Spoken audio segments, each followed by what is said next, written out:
All right, everybody, huge news coming out of the automotive world from Elon Musk and Tesla. Two posts specifically on X from the last 12 hours or so, not even. News that the Model Y L, the new platform that Tesla has unveiled in China that's going to start selling here in the next month or so. Elon said that this vehicle is not coming to the US primarily because of the state of autonomy and self-driving technology in the United States. A lot there to unpack.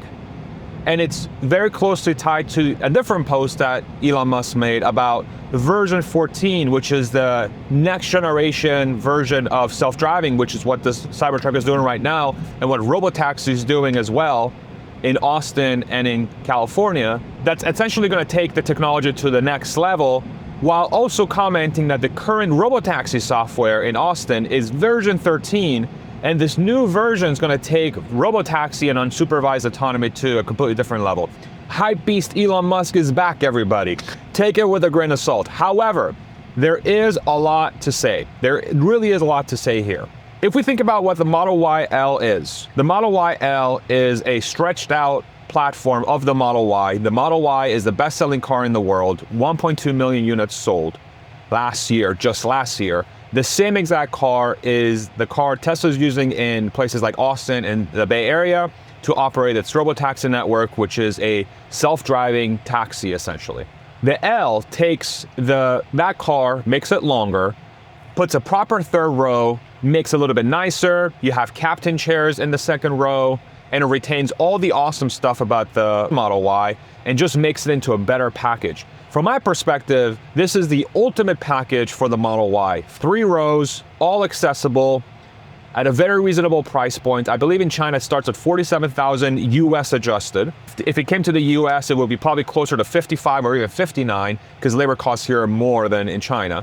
And then all of a sudden you have this unbelievable vehicle. Truly, you have an unbelievable vehicle that would just clean house. It would absolutely clean house, especially here in the United States. So the post from Elon Musk, from my perspective, of him saying that it can't come to the US or it doesn't have any plans to come to the US because of autonomy potentially, from my perspective, he has to say that anyway. That's a statement that Elon Musk is gonna have to say regardless if he's telling the truth or not. The reason why is because it's coming out in China, when it's coming out and it's not ready for the United States, that form factor is absolutely the best form factor for that vehicle. And if it actually was in the United States, it would clean house. I'm fully confident in saying that. People have been clamoring for a proper 3-row SUV from Tesla that is affordable. Right now, Tesla only makes the Model X that is a proper 3-row. And the Model Y takes that Model X formula and it brings it to the masses and makes it into something that's actually affordable for a lot of people. Currency adjusted, 59,000 versus 47,000 is more, but there are a lot of people out there that would pay $59,000 for a proper 3-row SUV, especially a Tesla, especially if it can drive itself, if it has FSD. But if we think about what Elon said, it's like, well, because of self-driving technology and autonomy, there is a chance that we won't even bring it to the United States. Begins a thought experiment that's tied to the V14 post that Elon Musk made about the next generation of self-driving. And so let's do a thought exercise here. Let's say Tesla does indeed reach the levels of self-driving performance that would not require me, as an example. I'm sitting in the Cybertruck right now. It's driving itself, but I still have to pay attention. If I don't pay attention, this thing yells at me and it's like, pay attention. If I no longer have to pay attention, and I just get in the car and it takes me from point A to point B, literally anywhere in the United States. Basically what Robotaxi is doing in Austin right now, but anywhere in the United States. That creates a platform where a driver is no longer needed for a vehicle, at least for 99.9% of the time. You just stop paying attention. The car will say, I got it. You can take a nap. You can, I don't know, do whatever you want. I'm gonna take you to your destination, and I'll only let you know if I need your help in the most dire consequences, and I wanna give you a heads up for you to take over. What does that do? Fundamentally speaking, it frees up time. You no longer have to be, even if it's a 3-row SUV, even if it's the perfect form factor that you have, all of a sudden when you get into your vehicle, you no longer have to pay attention in almost every scenario, almost always, no longer have to pay attention. So now you have your time back to go on your phone, get on a call, take a nap, watch a movie, talk to your partner, talk to the car, just mindlessly just let your brain go somewhere else or whatever else you want to do. You get your time back.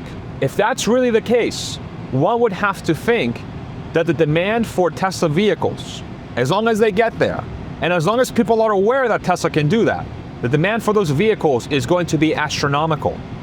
The reason why is a Tesla vehicle today, the Model Y, the Model 3 especially, if you think about it from a cost per mile perspective, or a running cost perspective, or an affordability perspective, these vehicles are just as affordable, if not more affordable, especially over the long term, than their direct counterparts from legacy auto. In this specific case, a RAV4 from Toyota, or a Camry, or even a Corolla from Toyota as well. Toyota makes unbelievably reliable cars, unbelievably popular cars. There's a reason why they're the biggest brand in the world. They just kick ass at making really good cars, but they're cars, meaning that you have to pay attention, you have to drive them. Tesla doesn't sell cars. In reality, like if you watch these talking head videos and I'm sitting down here and I'm letting this freaking triangle driving me around, this metal triangle driving me around, this is not really a car or even a truck. This is a transportation unit that requires me to pay attention.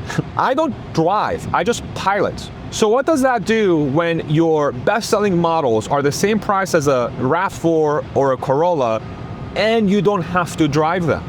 It completely breaks the formula of transportation in the countries that allow that technology. And so Elon Musk may very well be right that even if they don't bring the Model Y L to the United States because of autonomy, the demand for the existing vehicles is going to be so unbelievable that introducing complexity to the process doesn't make any sense, especially given that the Model Y L or the Model Y is not really optimized, if you really think about it from a packaging perspective, is not really optimized for the future of no drivers required. In a future where a driver is no longer required, the seat that I'm in right now, that I could be driving but I'm not because my truck does it for me, why does the steering wheel need to be here? Why do these pedals need to be here? Maybe the screen could be a little bit bigger. Why am I facing forward? If we go down the path a little bit more, right? The packaging changes. This layout, this thing in the middle, the cup holders, sort of like maybe the positioning of the handle on the left, maybe how deep the front of the car is in relation to where I'm seated, the relation of the back seats or even the third row to where I'm at, the potential to swivel these seats, right? The implications around safety. If you have a fully unsupervised vehicle, you think the safety profile is going to be better, eventually much better than a human. What does that do to safety and the likelihood of impacts around the vehicle, right? How does that change the manufacturing of the vehicle? The Model Y and the Model YL are not optimized, or the Model 3, none of the cars in Tesla's current fleet outside of the Cybercab, they're not optimized for that driverless future. And so part of the thinking could be, where this is sort of what Elon does very well, he goes 5-10 years into the future, says that's going to happen, and then he makes that assumption that that's going to happen, and then he starts building to that future now.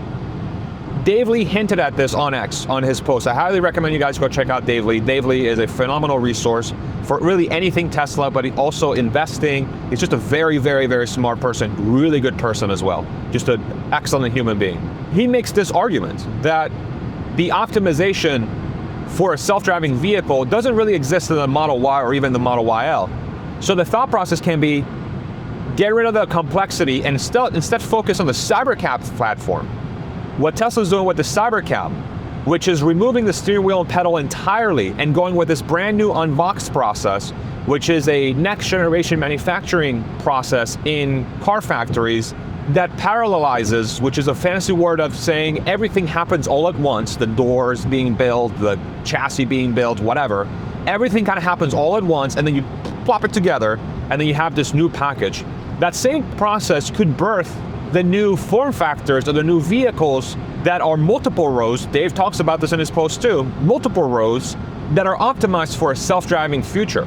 And we know Cybercab's being built in Giga Texas. We know this next generation vehicle, this next generation platform is being built in Giga Texas as we speak right now. And so if that's the case, and we know that Model Y L, this new platform, is in China, being built in China, but that's where the production capacity is for that vehicle, the math could be, okay, well, if we're gonna be solving for unsupervised and everyone's gonna be buying freaking Teslas, don't worry about bringing Model Y L to the US, even though it would be the perfect freaking car for here. It would be the perfect freaking car for the United States. Screw it. We're gonna go full on in autonomy because we know in America we're gonna get the pathway. The demand in Texas is going to be plenty. The demand in California is gonna be plenty. In places like Florida and Las Vegas, Nevada, in places like Michigan and whatever, just go down the list of states that are friendly to autonomous vehicles. They're gonna get so much demand for this product that they're going to be supply limited anyway. So why bother? That's the question. If that's really the case, then we are in a very interesting path right now. There are some trends happening too around Tesla that are very fascinating to think about within this context. I did a quick Google search trend, which was tipped off by one of my followers, thank you, at AABCDEFG or something like that. But somebody basically tipped me off to this. If you go on Google Trends, which essentially analyzes the search trends on Google, and they're public, you can go in and do a keyword and it gives you the results of what's the rate that people are searching for this term. Tesla Model Y and Tesla Model 3 are at all-time high search interest for the last year, globally. Now you could say it's the US EV tax credit ending. If you look at the US data, it's also trending higher, but far and away, the rest of the world is where most of these Google searches are happening outside of the United States for these specific vehicles. So that's a very interesting thing to think about. Is like, hey, people are looking to buy this vehicle. Could it be because of the FSD stuff that's happening here? Could it be because of the robotaxi stuff going viral? Could it be that people finally got over the whole, oh, Elon Musk is the devil, and actually bought the best car available, which is the Model 3 and the Model Y? Could that be it? But there's this resurgence of Tesla happening globally for what I think, biased, but I think are easily the best vehicles in the world. Then you have an awakening around a lot of investing firms, analysts, people that follow the company. People have been very skeptical, or let's say healthily skeptical, about Tesla's FSD ambitions, starting to change their tune once they experience FSD and robotaxi in Austin. They're like, wow, holy shit, okay, so this is actually farther along than I thought. This is performing better than I thought. And I don't blame them, because Elon has been very poor at meeting his overly ambitious timelines.